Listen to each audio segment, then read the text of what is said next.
Hi, I'm Ollie Restorick. Today I want to talk to you about Microsoft 365 security. It's always been a goal in IT to protect data while maintaining the availability of the service. However, I honestly feel that many IT departments have lost sight of the end user when they think about security.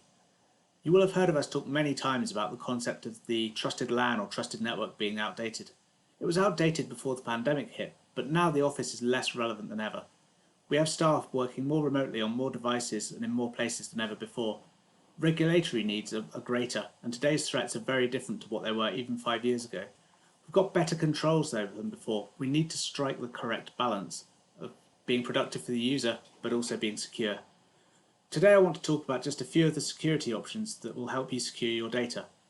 I want to start by talking about MFA, but first I wanted to put it in the context of a password spray attack.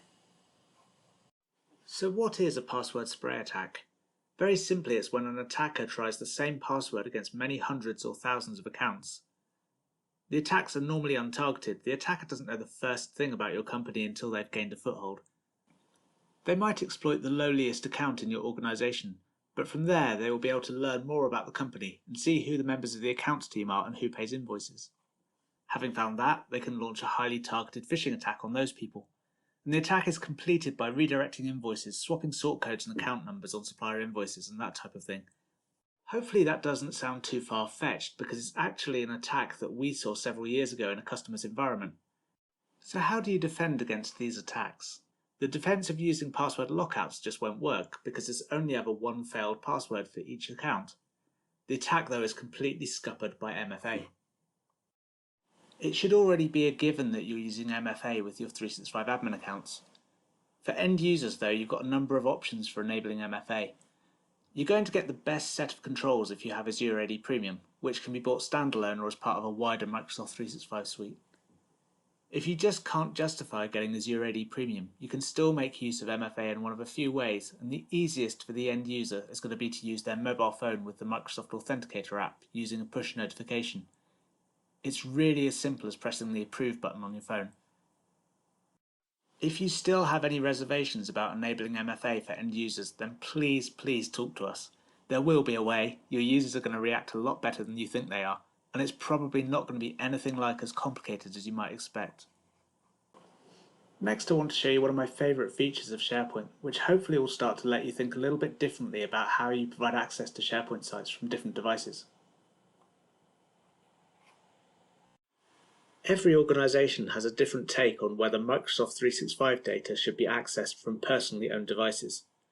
A Microsoft 365 tenant by default allows access from any device.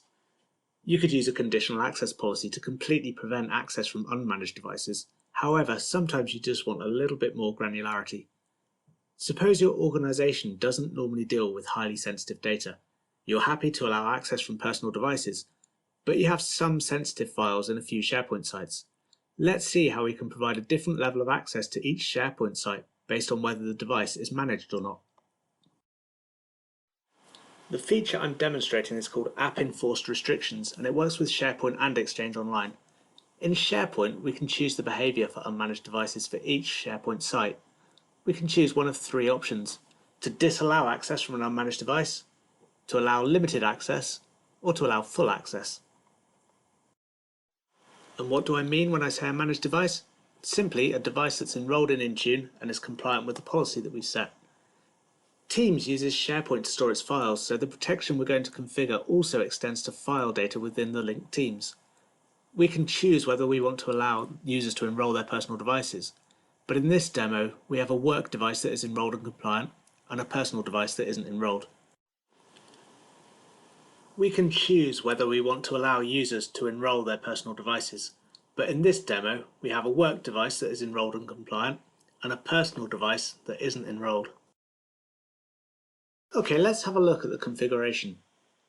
I'm in the Information Protection section of the Microsoft 365 Compliance Center, and we're looking at the sensitivity labels that I've already created and published for this demo. I've also already done some additional preparation work in Azure AD and SharePoint. The labels we're using today are the two at the bottom, and in the scope column you can see that these are scoped to SharePoint sites or unified groups. This is a different type of label to the ones that apply to files or emails that you might have seen in Outlook, Word or Excel. Let's take a look at the settings available in the labels.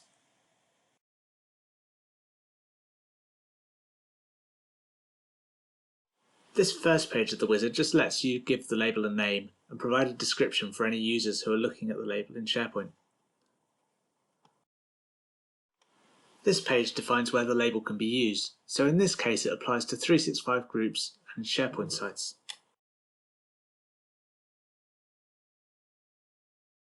Now this label is going to use conditional access to protect the labeled SharePoint sites, so this option is ticked. Here we can see the three options that control the behaviour from an unmanaged device.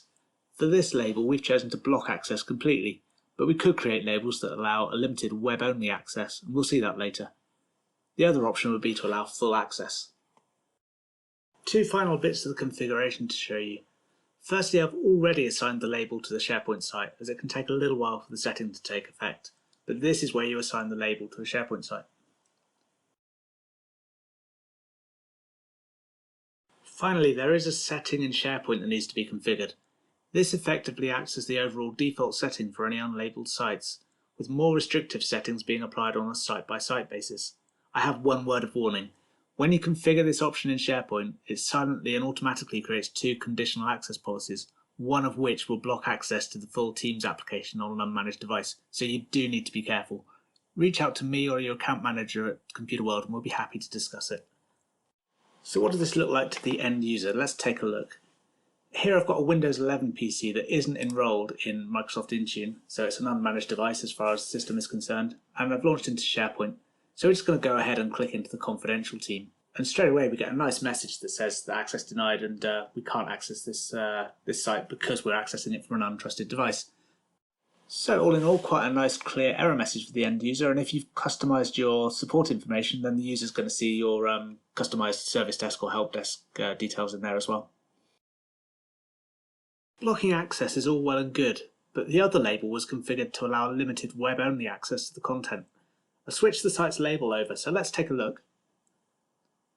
This time the user can gain access to the SharePoint site. At the top we can see a banner telling the user what's going on. We can view the documents as normal, we can even edit them, but it's all contained within the web browser and the user can't save the document to the computer. Because Teams uses SharePoint to store files, the experience extends to Teams as well. We can see that files accessed in this team can't be saved. There's no download option and the viewing is in the web view only.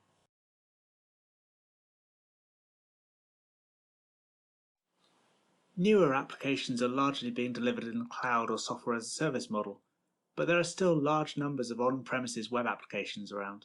Microsoft 365 can help us secure these too. Typically, these on-prem web apps are not built with security in mind. They might run on older servers or not maintained as well as you like. You probably wouldn't want to expose them directly to the internet. With that in mind, you might be in a situation where you have these web apps but are nervous of them being compromised. Or perhaps you have a web app that you're delivering with a VPN or which simply isn't available to people outside the office.